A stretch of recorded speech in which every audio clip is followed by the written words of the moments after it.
저도 이 방법으로 대부분의 사업들을 월 1,000만 원까지는 다 만들어 왔기 때문에 그냥 저를 믿으시면 됩니다. 안녕하세요, 곽본준입니다. 오늘 내용은요, 정말 중요한 거예요. 제가 정말을 3번이나 반복한 거는 진짜 중요한 겁니다. 돈 버는 법의 가장 핵심적인 거, 바로 브랜딩 만드는 방법이에요. 이게 왜 중요하냐면 제가 지난 영상에서 한 가지 스킬만 상위 1%까지 올릴 필요는 없다. 이미 성공한 부자들을 이기려면 한 4가지 스킬들을 상위 20%까지 수준만 올리면 된다고 말씀을 드렸었어요. 이 여러 가지 스킬에는요, 마케팅 스킬만 포함된 게 아니에요. 대행사들한테 홍보를 맡기잖아요. 스킬적인 부분은 뛰어난데 브랜딩이라는 것에 대한 개념이 약하니까 매출을 못 올리는 거거든요. 그렇다고 마케팅 대행사들만 너무 탓할 필요는 없어. 왜냐하면 브랜딩은 본인이 만드는 겁니다. 제가 생각하는 브랜딩이라는 거는 사람의 마음을 조종을 해서 마지막에 결제 버튼까지 누르게 만드는 거, 이게 브랜딩이라고 생각을 하는데, 딱 5가지 패턴으로 추려서 누구나 따라할 수 있도록 한번 해보겠습니다. 제가 장담하는데요, 이 5가지 패턴만 매일 꾸준히 하시잖아요. 무조건 매출이 늘어나기 시작할 겁니다. 자, 이거를 이해하기 위해서는 일단 이 5가지 패턴에 대해서 설명부터 해드려야 될 것 같은데, 제가 운영하고 있는 여러 브랜드들 중에 하나, 반영구 화장에 대한 예시로 들어드릴 거예요. 미용 업종에 관계 없는 사람들은 포함 안 된다고 생각하시면 안 됩니다. 이 5가지 패턴에 대해서는 어떤 업종이든 다 똑같기 때문에 자기 업종에 적용하셔서 사용하시면 될 것 같아요. 자, 한번 해볼게요.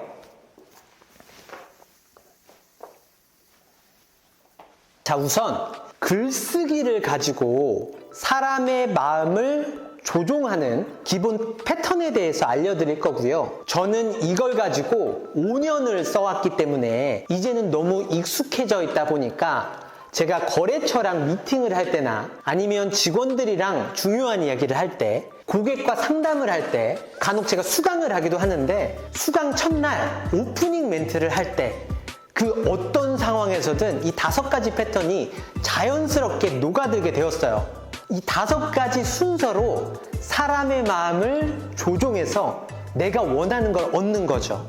이걸 저희 말로 무의식적 행동이론 5단계라고 부릅니다. 적어볼게요.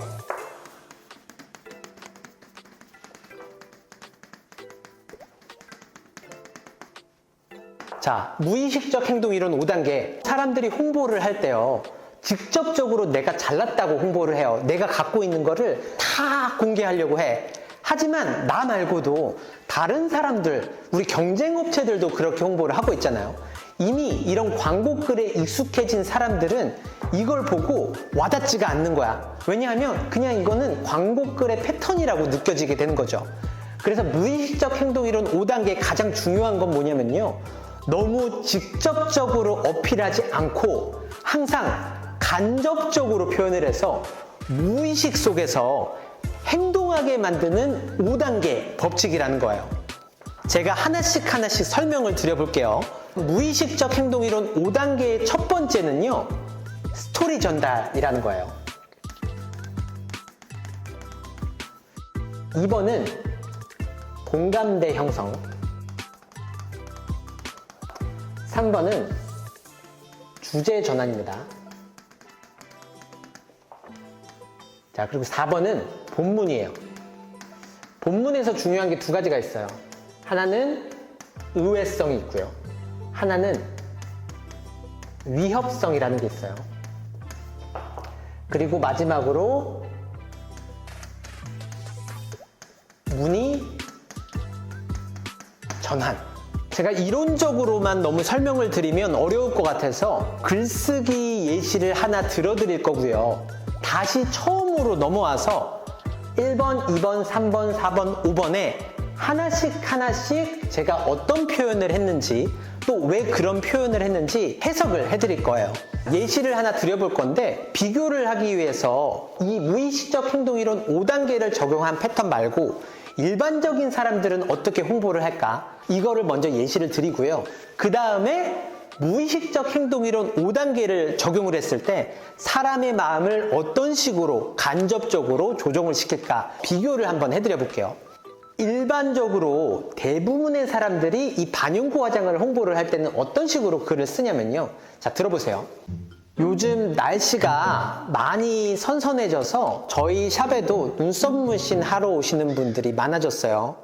한 분이 오셨고 왼쪽 오른쪽 눈이 조금 비대칭이셔서 예쁘게 디자인을 해서 대칭을 맞춰드리고 한 올 한 올 그리는 엠보 기법이랑 또 색칠을 하는 그라데이션 기법을 섞어서 콤보 기법으로 해드렸더니 너무 만족하셨어요. 비포 사진, 애프터 사진, 이렇게 비포 애프터 사진을 넣고 저희는 김포에서 눈썹 문신 잘하는 곳 어디 브로우입니다. 아래 오픈 채팅 링크나 전화번호를 남겨드릴 테니까 언제든지 연락 주세요. 링크, 전화번호, 해시태그 남기고 끝! 자, 근데 이 사람 보고 글을 하나 더 써보라고 해. 그럼 어떻게 쓰냐면요. 얘랑 거의 똑같이 쓰겠죠. 노출이 돼도 브랜딩이 안 잡혀 있는 글이에요. 왜냐하면 다른 사람들도 다 이렇게 홍보를 할 테니까. 무의식적 행동이론 5단계 브랜딩을 잡힌 글은 어떻게 표현을 하냐면요. 일단 가장 중요한 게 뭐라 그랬어요? 직접적으로 나 잘났다고 어필하지 않고 간접적으로 무의식 중에 여기가 잘하는 곳이구나 라고 느낄 수 있게끔 하는 거, 이게 중요하다고 했는데 간접적 가치 입증이라는 거예요. 여기다가 한번 써볼게요.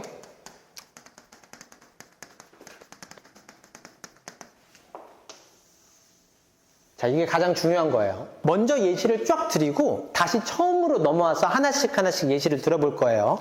자, 1번 스토리 전달.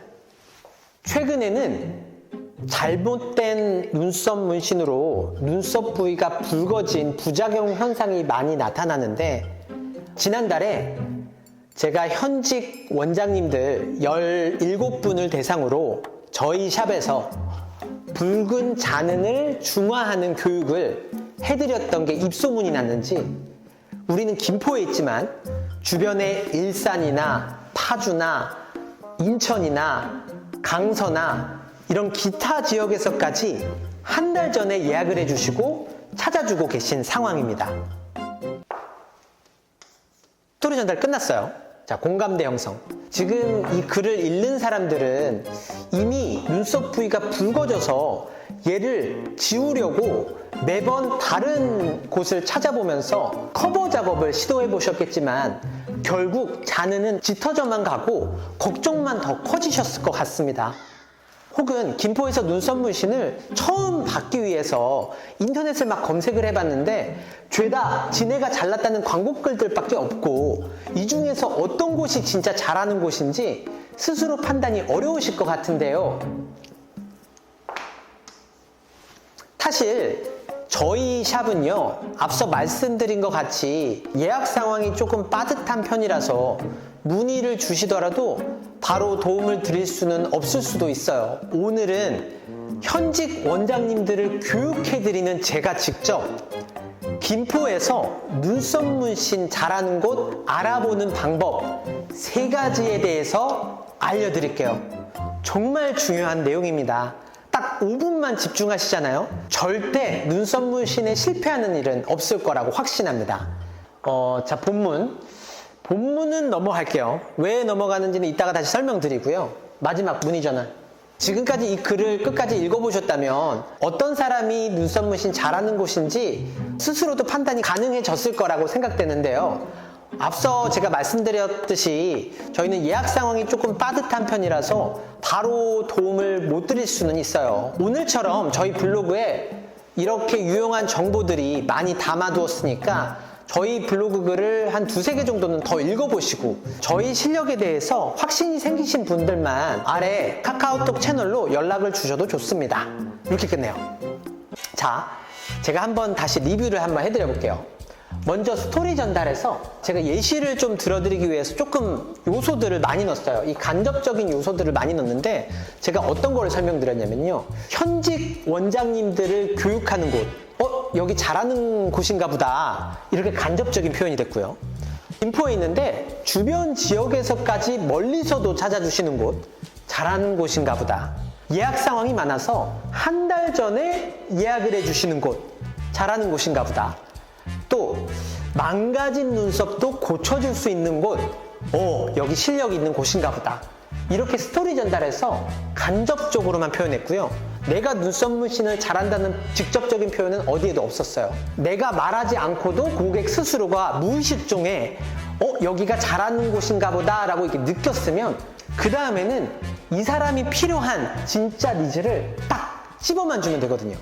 제가 이랬죠. 이 글을 읽고 계신 분들은 이미 눈썹 부위가 붉어져서 얘를 가리기 위해서 매년 다른 작업자들을 알아보면서 커버 작업을 시도해 보셨겠지만 결국 잔해는 더욱 짙어만 지고 걱정만 더 커지셨을 것 같습니다. 그럼 이걸 읽는 사람들이 맞아 내가 그래. 김포에서 처음으로 눈썹 문신을 알아보시는 분들은 검색을 해봤는데 죄다 지네가 잘한다는 광고글들이야. 경력글도 엄청 화려해. 근데 이걸 보고 어떤 곳이 진짜 잘하는 곳인지 스스로 판단이 어려우실 것 같은데요. 그래, 맞네. 이게 공감대 형성이에요. 자, 이 앞에 두 가지 스토리 전달이랑 공감대 형성만 이 간접적인 표현이 확실하잖아요. 이 뒤에 내용 있죠. 주제 전환, 본문, 문의 전환. 이 내용들은 하나도 안 중요해. 필요도 없어요. 실제로 내가 하고자 하는 내용이랑 완전히 다른 내용일지라도 얘네는 그렇게 중요하지 않아. 왜? 이 앞에서 내가 잘났다고 말한 게 아니라 고객이 먼저 느꼈잖아. 여기 잘하는 곳 맞는가 보다. 이 뒤에 내용은요, 글이 지루하지 않게 그냥 끝까지 이어서 읽어보게끔, 그래서 체류 시간을 높이게끔만 만들어주면 됩니다. 그리고 마지막에 문의 전환해서 딱 잡는 거죠. 그래서 주제 전환을 완전히 저희와 관계없는 다른 방향으로 틀었어요. 그래도 고객은 이게 궁금하거든. 자, 제 주제 전환에서 이랬죠. 사실 저희는 예약 상황이 너무 많아서 바로 도움을 못 드릴 것 같아요. 어쩌면 한 달 정도는 대기해야 될 수도 있어요. 그래서 현직 원장님들을 교육해드리는 제가 직접 여러분들한테 김포에서 눈썹 문신 잘하는 곳 알아보는 3가지 방법에 대해서 알려드리겠습니다 라고 주제를 틀었죠. 자, 본문은요, 제가 설명은 안 드렸지만 아까 말한 것 같이 글을 지루하지 않게 끝까지 체류 시간을 높이는 거에 중요하다고 했어요. 근데 일반적인 사람들은 어떻게 생각하냐면 본문의 비율을 이만큼 써요. 본문이 가장 중요하다고 생각해. 하지만 그게 아니에요. 가장 중요한 건 어디? 이 스토리 전달, 그리고 공감대 형성. 우리는 무의식만 건들면 되는 거거든요. 본문에서 글이 지루하지 않기 위해서는 중간중간 의외성 포인트를 딱, 위협성 포인트를 딱 주면 돼요. 예를 들어서요, 뭐가 있을까? 의외성. 제가 즉석에서 생각하는 거라서 생각이 잘 안 나는데 뭐 이런 게 있을 수 있겠죠. 나는 눈썰미가 좋아서 전후 사진을 볼 때 이 달라진 전후 모습을 확인하고 작업자를 골랐는데 실패했다고요. 그래서 실패하신 겁니다. 의외성. 자, 제가 여기까지만 말했어요. 그러면 이 다음 글의 내용, 정답이 궁금하겠죠? 다음 글을 더 읽어보고 싶어질 거예요. 읽어보면서 체류 시간이라는 걸 높일 수 있고요. 체류 시간에 대해서는 모르시는 분들이 있어서 간단히 설명드리면 글을 읽으면서 체류를 더 많이 해야지만 상위 노출이 더 잘 되는 거예요. 의외성에 대해서 설명을 드렸고요. 위협성은 어떤 게 있을까? 이런 게 있을 수 있어요. 저희 샵에 오시는 분들을 보면 요즘에는 거의 50%가 여기에 짙은 붉은 잔흔이 남아있어. 얘는 부작용이거든요. 50%라면 무슨 뜻이에요? 김포에 있는 작업자들 10명 중에 5명이 이렇게 부작용을 만든다는 거지. 다음 내용이 궁금해지겠죠? 이 본문은 중요한 내용이 아니에요. 중요한 내용은 앞에서 다 했습니다. 여기는 글을 지루하지 않게 끝까지. 자, 그리고 마지막으로 문의 전환.